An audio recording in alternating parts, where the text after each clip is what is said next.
नमस्कार, मैं हूं अंजू पंकज। बहुत बहुत स्वागत है आप सबका। वो क्या कहते हैं, चित भी मेरी पट भी मेरी। आजकल आम आदमी पार्टी में यही खेल चल रहा है। हरियाणा विधानसभा चुनाव में आम आदमी पार्टी की क्या दुर्गति हुई है, ये सबको पता है। लगभग सारे के सारे उम्मीदवारों की जमानत जब्त हो गई, लेकिन आम आदमी पार्टी कांग्रेस को, जिसने 37 सीटें जीती, उसको अति आत्मविश्वासी पार्टी, ओवर कॉन्फिडेंट पार्टी साबित करने में लगी हुई है।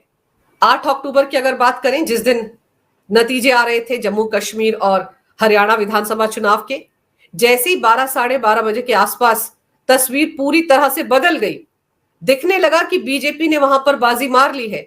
तो आप देखिए आम आदमी पार्टी के संयोजक अरविंद केजरीवाल ने कैसे पाला बदला। वो कहीं पर भाषण दे रहे थे और उन्होंने इस पूरे भाषण को ओवर कॉन्फिडेंस से जोड़ दिया। उसी वक्त उन्होंने नसीहत देनी शुरू कर दी कांग्रेस को कि उनका अति आत्मविश्वास उनको ले डूबा है। उस वक्त वो ये नहीं सोच रहे थे कि उनकी अपनी पार्टी की क्या दुर्गति हो रही है। हरियाणा विधानसभा चुनाव में एक भी उम्मीदवार अपनी जमानत नहीं बचा पाया। 1.5% के आसपास वोट शेयर मिला है आम आदमी पार्टी को हरियाणा में। इसकी चर्चा नहीं हो रही थी और इसकी चर्चा आम आदमी पार्टी ने होने ही नहीं दी। पूरा का पूरा जो नैरेटिव था वो बदल दिया। पूरा का पूरा मुद्दा जो था वो कांग्रेस की तरफ धकेल दिया। उनकी पार्टी के सारे नेता, प्रवक्ता एक सुर में ओवर कॉन्फिडेंस की बात कर रहे थे और कांग्रेस को घेर रहे थे। और मजेदार बात यह है कि अब उसी नैरेटिव पर चलते हुए आम आदमी पार्टी ये कह रही है कि कांग्रेस ने तो अति आत्मविश्वास में कि वो बाजी मार लेंगे, आम आदमी पार्टी के साथ गठबंधन नहीं किया, इसलिए वो चुनाव में हार गए। 4-5 सीटों की एक लिस्ट है जिसको लेकर आम आदमी पार्टी घूम रही है कि देखिए यहां पर बीजेपी और कांग्रेस के बीच में जीत का मार्जिन उतना है जितने वोट आम आदमी पार्टी के उम्मीदवार को मिले। तो अगर दोनों इकट्ठे मिलकर चुनाव लड़ते हरियाणा का, तो बाजी कांग्रेस यानी कि इंडी गठबंधन मार लेता। अभी जो अगर मगर है, इसमें तो बहुत कुछ बदल जाता है। अगर ओवर कॉन्फिडेंट थी कांग्रेस पार्टी, तो फिर यही फंडा आम आदमी पार्टी पर भी लागू होता है। क्यों आम आदमी पार्टी ने लोकसभा चुनाव में कांग्रेस के साथ पंजाब में समझौता नहीं किया? क्योंकि ओवर कॉन्फिडेंट थी आम आदमी पार्टी। उनको लग रहा था कि उनकी तो सरकार है पंजाब में और 13 की 13 सीटें उनकी झोली में आ जाएंगी। लेकिन कितनी सीटें आई आम आदमी पार्टी को लोकसभा चुनाव में पंजाब में? सिर्फ 3 सीटें। दिल्ली में खाता नहीं खुला, बाकी जगहों पर खाता नहीं खुला। 22 या 23 सीटों पर लोकसभा चुनाव में आम आदमी पार्टी ने अपने उम्मीदवार उतारे थे, लेकिन सिर्फ 3 सीटें मिली। तो उस वक्त तो आम आदमी पार्टी भी ओवर कॉन्फिडेंस का शिकार हो गई थी। और दिलचस्प ये है कि अब जब आम आदमी पार्टी लगातार कांग्रेस को घेर रही है ओवर कॉन्फिडेंस के नाम पर, और जब उनसे यह सवाल पूछा जा रहा है कि अगर सच में इंडी गठबंधन मिलकर चुनाव लड़ता और हरियाणा की तस्वीर कुछ और होती, तो फिर क्या अगले साल की शुरुआत में दिल्ली में जो विधानसभा चुनाव होने जा रहे हैं, उसमें आम आदमी पार्टी कांग्रेस के साथ मिलकर चुनाव लड़ेगी या नहीं? तो इस सवाल का जवाब आम आदमी पार्टी के किसी भी नेता के पास नहीं है। और इस बार तो आम आदमी पार्टी पर भी भ्रष्टाचार के कितने सारे आरोप हैं। तस्वीर तो बदल गई है ना आम आदमी पार्टी के लिए भी। शराब घोटाले में सीएम 177 दिन तक जेल में रहकर आता है, लेकिन फिर भी अपने पद से इस्तीफा नहीं देता। जब सुप्रीम कोर्ट जमानत के लिए ईडी के मामले में कड़ी शर्तें लगाता है, तब सीएम जो है वो अपनी कुर्सी छोड़ता है। ये हाल है दिल्ली के कट्टर ईमानदार सीएम अरविंद केजरीवाल का, जिन्होंने सीएम की कुर्सी तब छोड़ी जब उन पर ऐसी शर्तें लगा दी गई जिनसे उनको समझ में आ गया कि ना तो वो सीएम के दफ्तर जा सकते हैं, ना किसी फाइल पर साइन कर सकते हैं, ना सचिवालय जा सकते हैं। तब कहीं जाकर अरविंद केजरीवाल ने अपना पद छोड़ा था। और इसके अलावा उनकी पार्टी के पूर्व डिप्टी सीएम 17 महीने तक तिहाड़ जेल रहकर आए हैं। सत्येंद्र जैन अभी भी तिहाड़ जेल के अंदर है। विभव कुमार पर शीश महल के अंदर अपनी ही पार्टी की राज्यसभा सांसद के साथ मार पिटाई करने का आरोप लगा। गुंडागर्दी हुई शीश महल के अंदर ऑफिशियल रेजिडेंस जो है सीएम का, वहां पर इस तरह की गुंडागर्दी हुई। तो बहुत सारे घोटाले हैं। 70,000 करोड़ का घोटाला दिल्ली जल बोर्ड में है, डीटीसी बस घोटाला है, फीडबैक यूनिट घोटाला है, यमुना की सफाई के नाम पर 6,000 करोड़ का घोटाला है, क्लासरूम घोटाला है, 5 लाख में जो क्लासरूम बनना था वो 25 लाख में बना, मोहल्ला क्लिनिक का घोटाला है। तो घोटालों की एक लंबी चौड़ी फेहरिस्त है इस बार के विधानसभा चुनाव में आम आदमी पार्टी के नेताओं पर। किस किस घोटाले को झूठा ठहराएंगे अरविंद केजरीवाल और उनकी पार्टी के नेता। और सत्येंद्र जैन के मामले में आप देख लीजिए, अरविंद केजरीवाल के बेहद करीबी सत्येंद्र जैन अभी भी तिहाड़ जेल के अंदर है। और अब उनकी दिक्कतें इसलिए बढ़ने वाली हैं कि तिहाड़ जेल में जब वो जेल मंत्री रहते हुए बंद थे तो वहां के जो डीजी थे तिहाड़ जेल के, संदीप गोयल, उन्होंने उनको वीवीआईपी ट्रीटमेंट दिया था।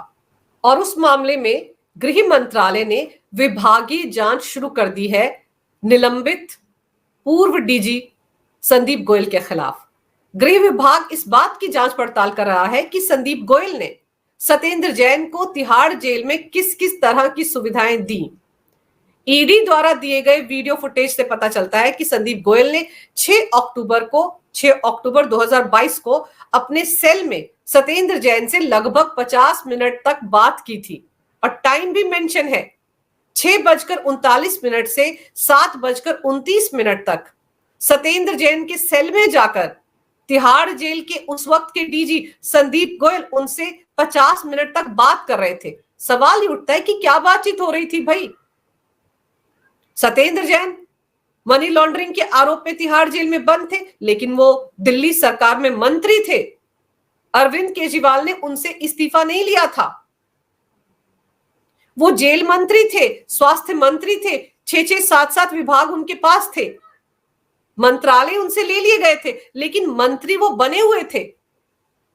तो ऐसे में जो नेता, जो मंत्री जेल मंत्री हुआ करता था, उसके साथ तिहाड़ जेल का डीजी 50-50 मिनट तक बातचीत कर रहा था। इसके अलावा ईडी ने इस बात का खुलासा भी किया था कि संदीप गोयल की वजह से ही सत्येंद्र जैन के परिवार के सदस्यों को बिना किसी रोक टोक के जेल नंबर 7, जहां पर सत्येंद्र जैन बंद थे, वहां पर आने दिया जाता था। बार बार उनकी एंट्री करवाई गई, जो कि दिल्ली जेल नियम 2018 का गंभीर उल्लंघन है। अब समझने वाली बात तो यह है ना कि सत्येंद्र जैन पर तिहाड़ जेल के डीजी इतने मेहरबान क्यों थे। उसकी सीधी सीधी वजह यह है कि वो तिहाड़ जेल में भले ही बंद थे मनी लॉन्ड्रिंग के आरोप में, लेकिन वो दिल्ली सरकार में मंत्री थे। सवाल बार बार यही उठता है कि अरविंद केजरीवाल ने उनसे उस वक्त इस्तीफा क्यों नहीं लिया। वो 30 मई 2022 को उनको गिरफ्तार किया गया था और उनका इस्तीफा लिया गया था 26 फरवरी 2023 को, उस वक्त जब मनीष सिसोदिया को सीबीआई ने गिरफ्तार किया था। उस वक्त 24 घंटे के अंदर सिसोदिया का इस्तीफा अरविंद केजरीवाल ने लिया था और तभी सत्येंद्र जैन का इस्तीफा भी लगे हाथ अरविंद केजरीवाल ने ले लिया था। तो यानी कि 9 महीने तक सत्येंद्र जैन तिहाड़ जेल में रहे, लेकिन मंत्री होने के नाते जो भी पर्क्स, जो भी तनख्वाह मिलती है, वो सब कुछ उनको मिलता रहा। इसीलिए उनको वीवीआईपी ट्रीटमेंट तिहाड़ जेल के अंदर मिल रहा था, क्योंकि वो अधिकारियों को डराते धमकाते भी थे। इस बात का खुलासा भी अधिकारियों ने कोर्ट में किया था कि वो ये कहते थे कि जब वो बाहर निकलेंगे तो इन सब अधिकारियों को देख लेंगे। तो प्रेशर तो था तिहाड़ जेल के अधिकारियों पर, क्योंकि मंत्री जेल के अंदर है, जिसकी बाहर सरकार भी चल रही है, वो कुछ भी कर सकता है। और फिर आपको याद होगा कि तिहाड़ जेल में सत्येंद्र जैन के 4 वीडियो भी सामने आए थे। एक शख्स सत्येंद्र जैन की फुट मसाज कर रहा है, पैरों की मसाज कर रहा है, हेड मसाज कर रहा है और बॉडी मसाज कर रहा है। घर का खाना बेधड़क अंदर आ रहा था और वो बड़े आराम से घर का खाना खाते थे। उनके सेल में टीवी भी था और बिस्लरी का पानी उनको मुहैया करवाया जाता था। ऐसी फुटेज भी थी जहां पर वो अपने सह आरोपी, जो उनके साथ मनी लॉन्ड्रिंग के आरोप में तिहाड़ जेल में बंद थे, वो उनकी सेल में बैठकर मीटिंग्स कर रहे हैं। ये सब कुछ हो रहा था तिहाड़ जेल के अंदर। और तब संदीप गोयल तिहाड़ जेल के डीजी थे। और इन वीडियोस के सामने आने के बाद तिहाड़ जेल के बैरक नंबर 7 के सुपरिंटेंडेंट अजीत कुमार को 14 नवंबर 2022 को सस्पेंड कर दिया गया था। और इसके 10 दिन पहले यानी 4 नवंबर को तिहाड़ जेल के उस वक्त के डीजी संदीप गोयल को हटाकर उनकी जगह संजय बेनीवाल को लाया गया था और इनके साथ कुछ और कर्मचारियों को भी हटाया गया था। और सत्येंद्र जैन को ईडी ने 30 मई 2022 को गिरफ्तार किया था। आय से ज्यादा संपत्ति और मनी लॉन्ड्रिंग के मामले में सत्येंद्र जैन, उनकी पत्नी पूनम जैन और अन्य पर भी केस दर्ज किया गया था। आरोप ये लगा था कि सत्येंद्र जैन ने कथित तौर पर दिल्ली में कई शेल कंपनियां बनाई या खरीदी। उन्होंने कोलकाता के 3 हवाला ऑपरेटर से 54 शेल कंपनियों के जरिए 16 करोड़ 39 लाख रुपए का काला धन भी ट्रांसफर करवाया। और सत्येंद्र जैन के परिवार और उनसे जुड़ी कंपनियों की 4 करोड़ 81 लाख की प्रॉपर्टी को ईडी ने सीज भी किया था। और 2018 में भी इस मामले में ईडी ने सत्येंद्र जैन से पूछताछ की थी, लेकिन ये मनी लॉन्ड्रिंग का मामला 2017 में ईडी ने दर्ज किया था। और फिर एक तरफ तो सत्येंद्र जैन को वीवीआईपी ट्रीटमेंट का मामला है और दूसरी तरफ जेल के अंदर वसूली रैकेट चलाने का आरोप भी उन पर है।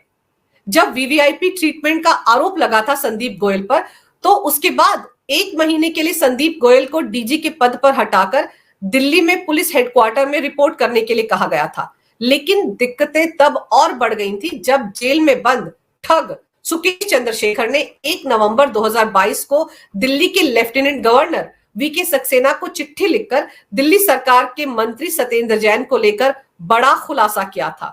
उसने ये दावा किया था कि सत्येंद्र जैन जेल के अधिकारियों के साथ मिलकर जेल के अंदर एक वसूली रैकेट चलाते हैं और जेल में सुरक्षा और सहूलियत के नाम पर सत्येंद्र जैन ने 10 करोड़ रुपए सुकेश चंद्रशेखर से वसूले थे। ये रकम उनके एक करीबी के जरिए ली गई थी। इसके बाद ही संदीप गोयल को सस्पेंड कर दिया गया था। तो अब समझने वाली बात यह है कि जब वीवीआईपी ट्रीटमेंट के मामले में अधिकारी संदीप गोयल से पूछताछ करेंगे तो ये राज भी तो खुलेगा कि ये जो वसूली रैकेट चलाया जा रहा था सत्येंद्र जैन के साथ मिलकर तिहाड़ जेल के अंदर, उसकी हकीकत क्या है। सिर्फ एक मामले पर तो उनसे पूछताछ नहीं होगी, ये पेंडोरा बॉक्स भी तो खुलेगा कि सुकेश चंद्रशेखर ने जो 4-4, 5-5 चिट्ठियां एलजी को लिखी थी और वसूली रैकेट का आरोप लगाया था, 10 करोड़ रुपए उससे वसूले गए थे, ये आरोप लगाया था। और इसके अलावा और कौन कौन से हाईफाई कैदी तिहाड़ जेल में बंद थे जिनसे वसूली की गई, ये सब कुछ भी खुलेगा। सत्येंद्र जैन अभी भी तिहाड़ जेल में बंद है। बीच में वो मेडिकल ग्राउंड्स पर जमानत लेकर बाहर आए थे, लेकिन फिर ये पोल पट्टी खुल गई थी कि वो बीमारी के बहाने बार बार अपनी जमानत को एक्सटेंड करवा रहे थे और फिर सुप्रीम कोर्ट का डंडा चला था और उनको 1 दिन के अंदर ही तिहाड़ जेल में सरेंडर करना पड़ा था। तब से वो तिहाड़ जेल में है। लेकिन संदीप गोयल बहुत सारे राज जानता है। जब उससे पूछताछ होगी तो वो सारे राज खोलेगा।